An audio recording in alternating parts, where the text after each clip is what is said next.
materi mandiri berubah. Nah, tetapi dalam evaluasi kegiatannya orang kemarin, ini implementasi kurikulum merdeka, setengah 50% kayaknya orang nggak sampai terangkat implementasi kurikulum merdeka. Jadi terlalu resmi. Kalau dari kita sih, kalau program kalian perkantoran, contoh di sini mata pelajaran kearsipan atau keuangan.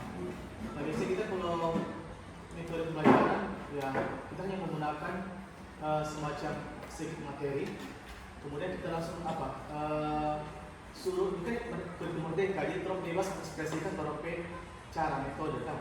Nah, jadi kita kasih pemahaman sedikit tentang apa itu tentang kearsipan, tentang bagaimana cara mengolah surat-surat. Kemudian kita suruh orang cari di internet berhubungan dengan kearsipan. Nah, dari situ orang akan tahu sendiri kira-kira cara mengelola surat dengan baik seperti apa, atau misalnya bagaimana cara menyusun surat dengan baik seperti apa, atau mencari surat kearsipan seperti apa. Nah, itu mereka cari sendiri, kemudian praktik dengan cara sendiri. Jadi orang berikan kebebasan bagaimana cara mengetik surat dan cara mengetik. Makanya kita bilang kalau orang ada komputer, atau orang langsung praktik ke komputer, ya dengan cara seperti itu supaya orang langsung praktik dan jadi sebenarnya punya terlalu banyak materi-materi. Nah, cuma permasalahannya yang menjadi masalah itu memang fasilitas komputer. Kalau saja komputer banyak di fasilitas, orang pasti kan boleh banyak ya kan komputer kan, itu masalahnya. Tapi syukurlah ada walaupun satu dua komputer orang pergunakan itu biar mengganti. Tapi setidaknya itu dari kurikulum merdeka itu orang praktek dengan cara mereka berekspresi sendiri dan berekspresi sendiri supaya orang bisa mampu menelaah sendiri kira-kira kita cuma kasih materi tentang ini, mengejar sendiri DP dasar-dasar. Nah, akhirnya kita bisa seperti itu dari kita. Terima kasih.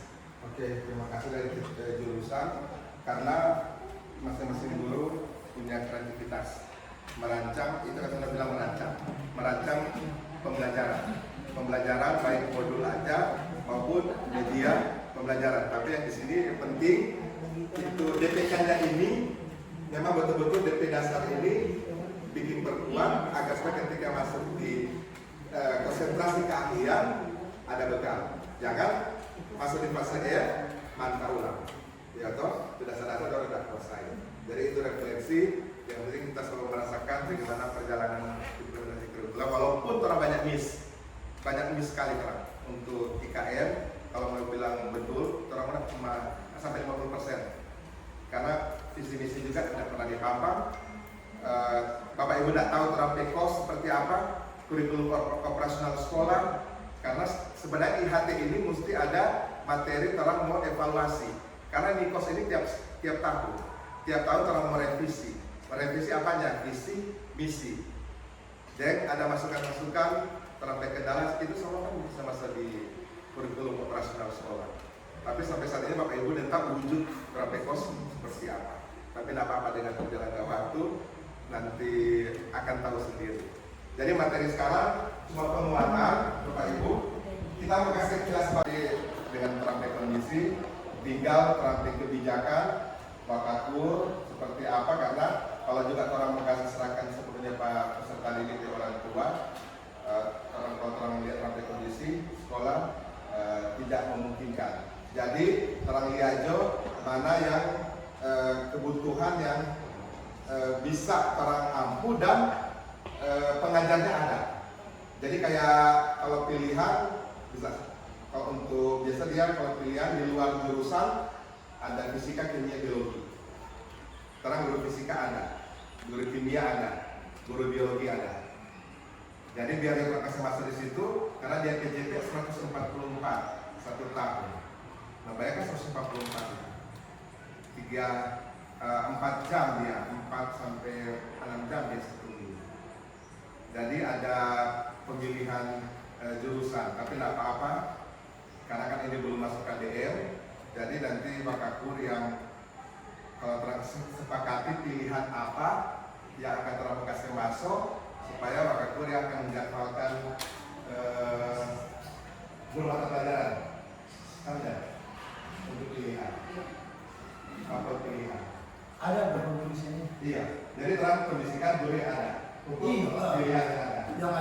di sini. Jadi seperti itu.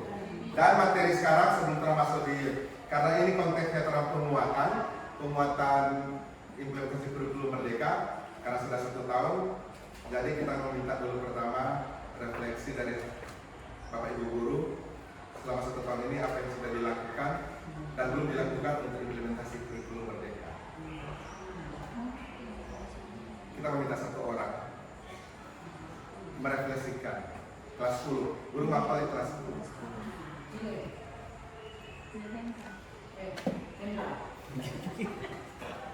Apa? Ada Mem Karolin, ada Nir Hendra, ada Mem Edis, Ibu guru. Ada. Cuma merefleksikan pengalaman apakah seperti apa sudah dijalani di IKN. Kalau untuk pengalaman susah itu materinya kan lebih sedikit.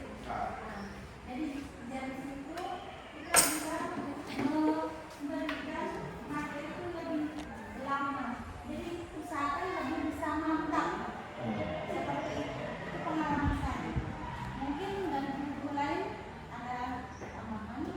Tapi kalau matematika terusnya seperti itu. Jadi kalau dulu dalam 1 semester itu bisa sampai 7 jam. 7 bab itu ya ampun, sedangkan dua saja susah. Sekarang tinggal 3.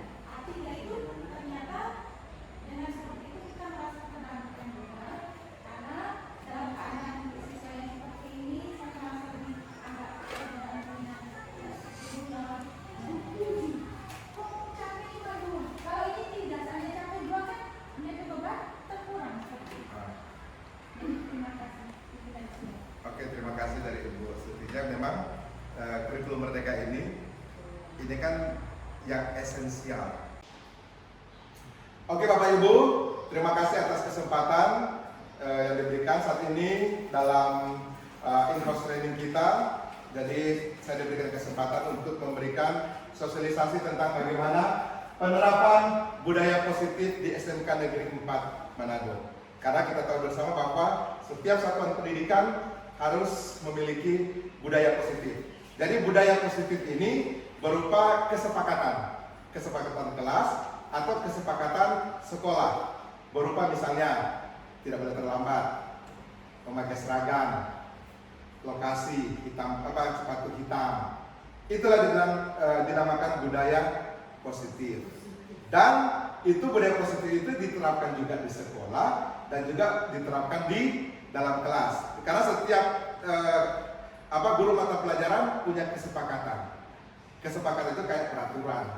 Jadi sebelum memulai pembelajaran, siswa tidak boleh memegang handphone. Jika mau bertanya harus angkat tangan. Mau ke kamar kecil harus minta izin. Jadi memang itu kesepakatan kelas untuk menciptakan budaya positif di sekolah.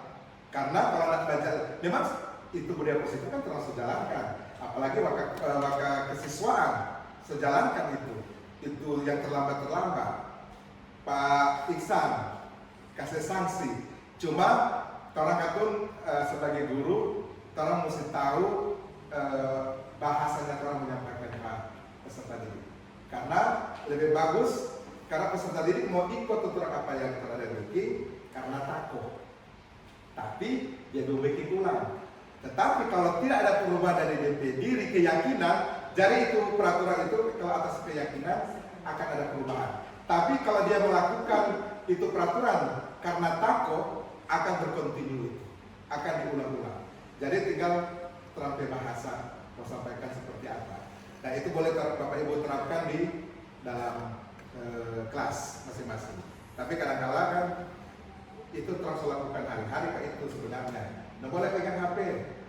Guru menerangkan harus begini-begini. Tapi cuma secara orangnya tidak berkolaborasi dengan peserta didik. Jadi seperti itu. Ada pertanyaan? Sama dengan tata tertib. Tapi tata tertib biasanya kan sudah disusun oleh sekolah. Tata tertib itu kan sudah disebut oleh kelasnya. Tapi kesepakatan kelas berarti peraturan itu bukan kan peraturan. Kesepakatan itu dibuat bersama-sama guru dan siswa. Nah, jadi kesepakatan. Nah, jadi itu bernama kesepakatan kelas. Per mata pelajaran. Setiap mata pelajaran punya kesepakatan. Jadi tinggal dari masing-masing bagaimana dia berpenerapan di dalam kelas.